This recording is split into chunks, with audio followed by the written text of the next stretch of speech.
On the line with me right now, Kurdt from Metal Church. Kurdt, thanks for taking my call. Oh, hey, absolutely. Great to talk to you. I remember where I was when I first heard that first Metal Church album, and I thought, what the f***? It just knocked my socks off. Take me back to those early days. What was it like from the inside? Oh, my God. Well, we were young, we were immortal, and, we felt like we were, that particular time, being in a metal band that was getting some attention, all of us, felt we were part of something, and we were, part of a movement, very new, exciting, push to change things. It would be a real sense of community, and we were all on the same page, yet we all had our different sound and a different approach to it. So it was extremely exciting, especially being, in your early 20s and having your music career taking off. It was pretty cool. Now, your first album, Metal Church, that just burst onto the scene. Now, as I mentioned, I remember where I was when I first heard that. I was trying to sleep. I'd had like 2 hours sleep the night before, and someone put on the first Metal Church album, so that was the end of sleep. Glad we could help. One thing that still blows me away, and I listened to it again yesterday, but the riff to Metal Church, tell me about that. How did that come about? Don't tell me you came up with it sitting on the toilet. No, that was a collaboration between Craig and I. I'm pretty sure that one was. I know I did Beyond the Black, but that one was, I have to give Craig some credit for that, because Craig would always be the one who came up with the weirdest stuff, because that's the way his brain worked, but it was like, if you could narrow it down, it would be like just amazing, but it would be something that no normal person could come up with. But Craig and I collaborated on that one, definitely. So I got to give him credit for both of us credit on that. Well done. Still probably the best riff ever. Oh, well, thank you. Right, let's skip forward. Right, we've got a new century. The band's there kicking ass. Tell me about the decision to get Mike Howe back in. How did that come about? Well, when right before he did, Mike and I had reconnected, just kind of as friends, because we hadn't really spoken to each other in a long time, and we just connected. And I was trying to put together some kind of project, and I thought, hey, maybe Mike would want to sing on something, just something kind of casual, something fun. Actually, with my friend Nigel from Saxon, we've been talking about it for years, but never been able to get anything together because our schedules are always conflicting. But we had talked about that, and then Mike and I just kind of got in touch. And round about that exact same time, our last singer decided to just abruptly leave the band. And so I was of the mind that, okay, if Metal Church is to continue, I don't see Metal Church having a fourth singer. That's just too much. I'll take it as a sign from the good Lord that it's time to stop. But it was uncanny that Mike and I had been in contact at this exact same time.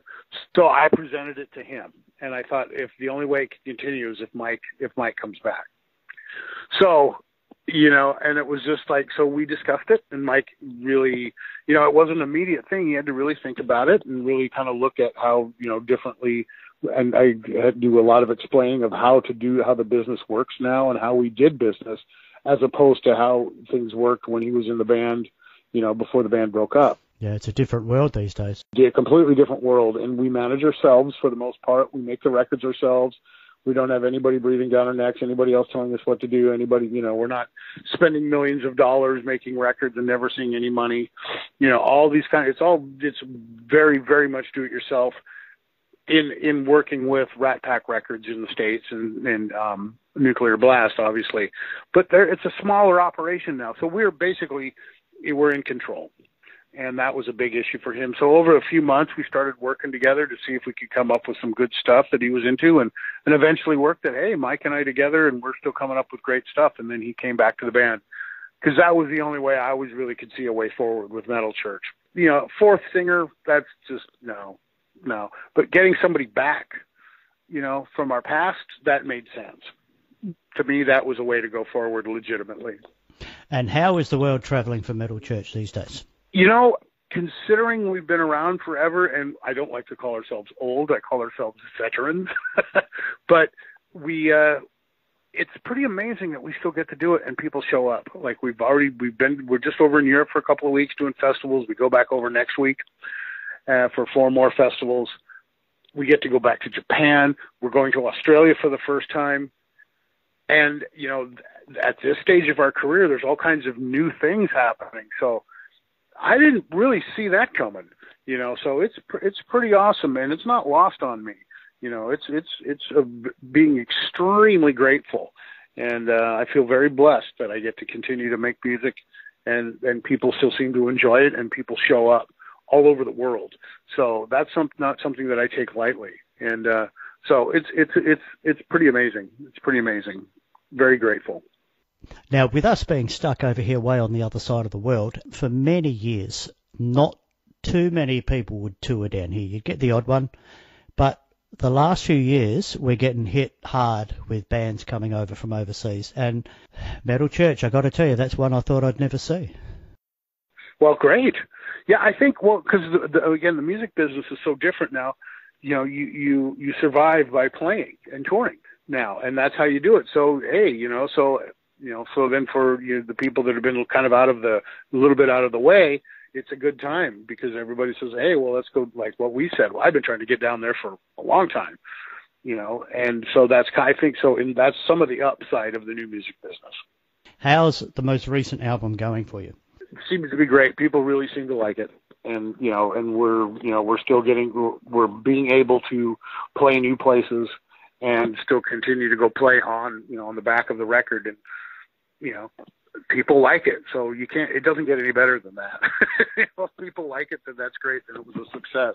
It's not measured on, how much money you make or how many copies you sell anymore. For me, it's more about, the fact that people like it, and it provides you the opportunity to continue to go out and work.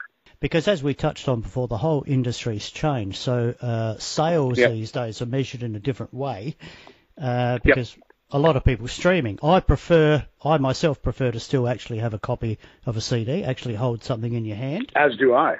Vinyl. Yes, you can't get them to autograph your phone, can you?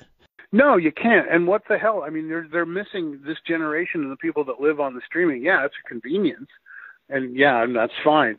But if you're an actual real music fan, you're missing half of the art form. I mean, to me, it's the music, yes, but the other half is the art that goes along with it, and the lyrics and the packaging and all those kinds of things. Because I only listen to pretty much, other than my iPod, when I'm working out or traveling, but at home I only listen to vinyl. And I've been rebuilding my vinyl collection, and I'm thrilled that most records are coming out on vinyl now. Because that's, there's a whole, there you can see the artwork, and there's pictures, and us old guys can read the text, and all that kind of stuff. I mean, CDs are fine, but they don't sound as good. Vinyl sounds better if it's if it's a properly made record. Vinyl sounds better. You get all the artwork, and it's about the whole art form, which is the album, not just one single.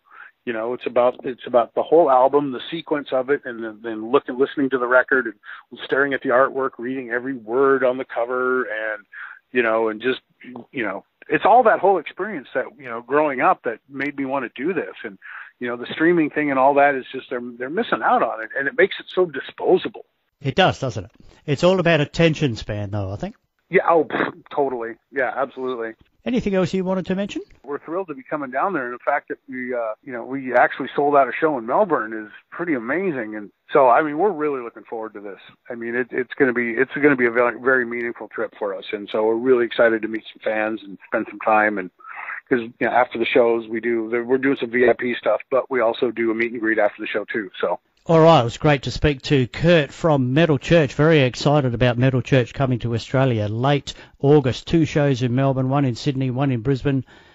Kurdt, best of luck with everything. Thanks for talking to me. Can't wait to see the band. Oh, we can't wait, man. Thank you very much. We're thrilled to be coming down there, so we can't wait.